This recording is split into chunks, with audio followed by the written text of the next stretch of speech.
Hi, my name's Neil and I work for Wild Elements, and we've been working closely with the National Botanic Garden of Wales and the Growing the Future project to make a few films for you. This film is all about biodiversity in your garden. So first of all, what is biodiversity? Well, basically it's just the variety of life in your garden. So that's everything: plants, trees, insects, mammals, all the kind of things that live or visit your garden. So why is biodiversity important? Well, as a gardener, I suppose the greater the biodiversity you've got, the more insects that you have visiting your garden, the more likely pests will be kept under control. So we can use predatory insects as a way of controlling insects that, as gardeners, we view as pests. So the first thing we're going to do is look at ways of discovering how much biodiversity you currently have in your garden at home. Perhaps if we start from some of the biggest things that you might have in the garden are trees. What kinds of trees do you have? Lots of gardens have different trees, but they don't all have the same wildlife value. For example, a conifer might have 37 species of insect living on it, whereas an oak would have 300. So there's a big difference there. The plants and flowers that you have in your garden may attract insects. So the best way to see what they attract is on a nice summer's day, not like today. On a nice summer's day, find a flowery patch in your garden and spend a little bit of time sitting there and seeing what visits. Insects are perhaps one of the most important things to have visiting your garden. And for a long time, gardeners were anti-insects and invertebrates and anything that crawled. But we're beginning to realise the importance of them. So it's a really easy way, or there are a number of really easy ways of seeing what insects you have in your garden. Just spending time on a sunny day, seeing what flies about. You can lift logs and stones and things and see what you can find. You can use little pots like this as well to collect them. If you do collect an insect though, be really, really careful to gently encourage the insect to crawl in rather than trying to scoop the insect up with it, because you tend to make a mess of the poor insect. Another thing you can do to discover what insects you might have growing on trees or bushes is to get an old sheet, an old bed sheet, not your mum's best linen. Get an old white bed sheet and put it underneath the bush and give the bush a really, really good shake. And any insects that were clinging on there will fall off and you'll be able to see them clearly on the white sheet. But make sure you get the right one. Another visitor to your garden which will help with the biodiversity are birds. And they're quite easy to spot, really. Again, just find somewhere quiet in your garden where you can sit and watch. And if you're still and quiet after 5 or 10 minutes, the birds will be used to your presence and they'll come and carry on, and you'll be able to observe them and maybe see what kind of birds you've got. If it's not such a nice day and a bit cold like it is today, this is an easy activity you can do through a window overlooking the garden. So you just spend a little bit of time and see what comes. There are lots of resources online. There's lots of books that you can use if you're not sure what kind of bird you've got visiting. You might, if you're very lucky, have different mammals visiting your garden as well. You might have mice that live there. You could have squirrels visiting, depending whereabouts you live. You might have hedgehogs if you're very, very lucky. One thing you can get for seeing what visits your garden overnight is one of these cameras. This is a camera trap. Many years ago they were quite expensive, but they're coming down in price now. They're quite easy to get hold of. It might make a nice Christmas or a birthday present.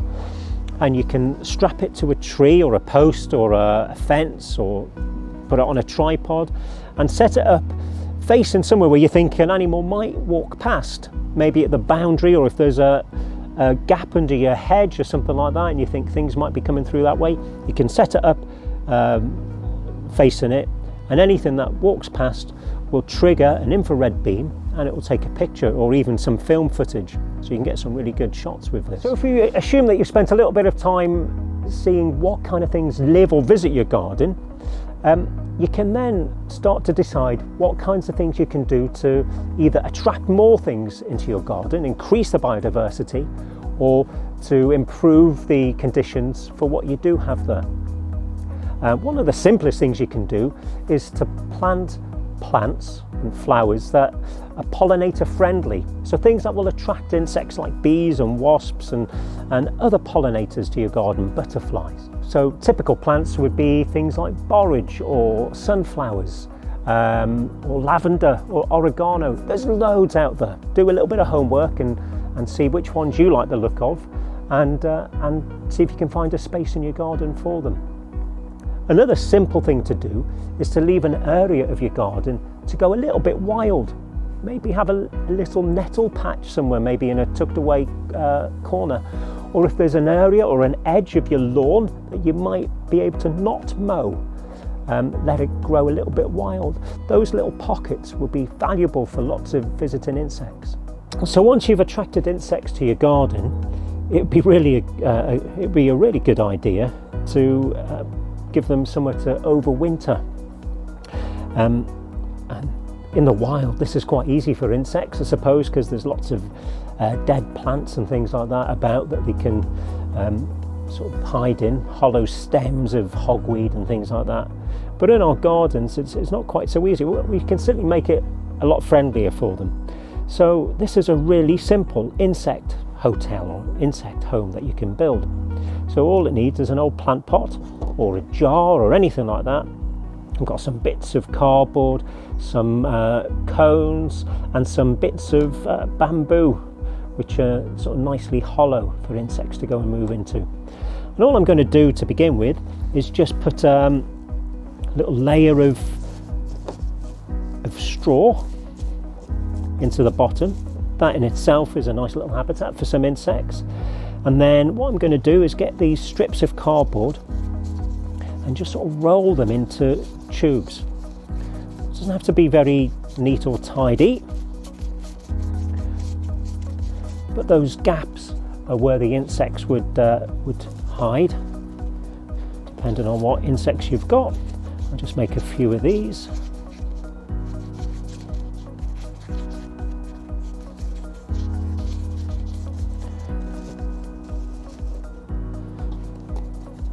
You can make it as scruffy or as tidy as you like. Depends whether you want a 5-star hotel or a bed and breakfast.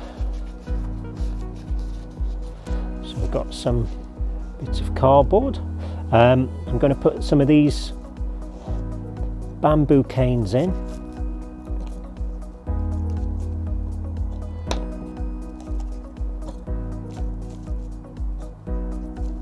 And then I'm going to fill out the rest with these cones just to sort of help jam everything in, and you know, those hollows in the scales.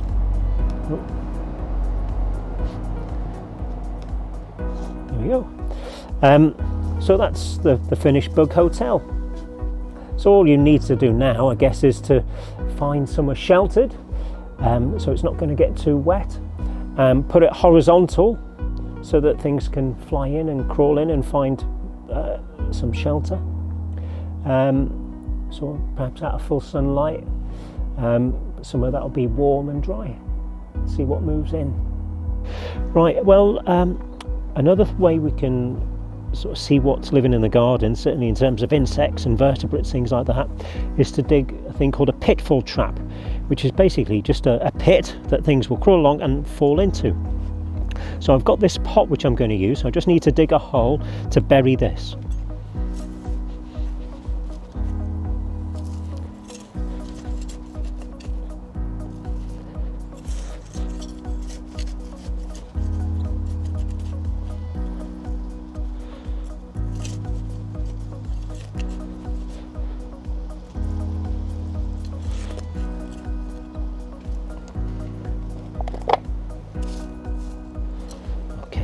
So that's just the right size, and we need to make sure that the ground around it is level up to it. We don't want things falling between our trap and the ground.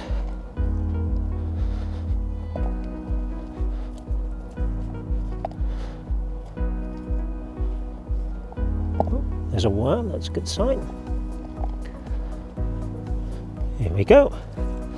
So now Any insect that comes walking along will fall into there, and then we'll be able to come the following day and have a look. But I don't like leaving them like this, because if it rains, that will become an insect swimming pool, and not all insects are very good swimmers. So that we don't cause any harm to the things that live here, we're going to cover it. But we need to make sure that there's still a bit of a gap underneath. So I found this bit of wood, a bit of slate, or anything really, just to stop the rain from filling that up is what we need. And just to raise it up, we could use stones, or I've got some sticks here which I'm just going to place down. So that covers the pot, so it won't fill up with water, but there's still plenty of room underneath for things to crawl along and get caught. It's really important though that we check daily that nothing's fallen in, or if something has fallen in, we can see what it is and make a note of what we've got, but then set it free again. We mustn't forget about these and leave things in there without anything to eat. And finally, another really simple thing you can do if you've got a corner of your garden that you've decided to leave a little bit wild or a bit untidy, or even somewhere in a flower bed, is to create a log pile. Just a pile of old logs that you let rot down, and they'll attract insects, even amphibians like frogs, which are great for eating your slugs. Can get all sorts of things there. So a little log pile hidden away somewhere is a great way to attract wildlife to your garden. There's lots and lots of ideas out there, but have a go. Find out what you've got there, and then think of ways of improving the quality of the habitat for them.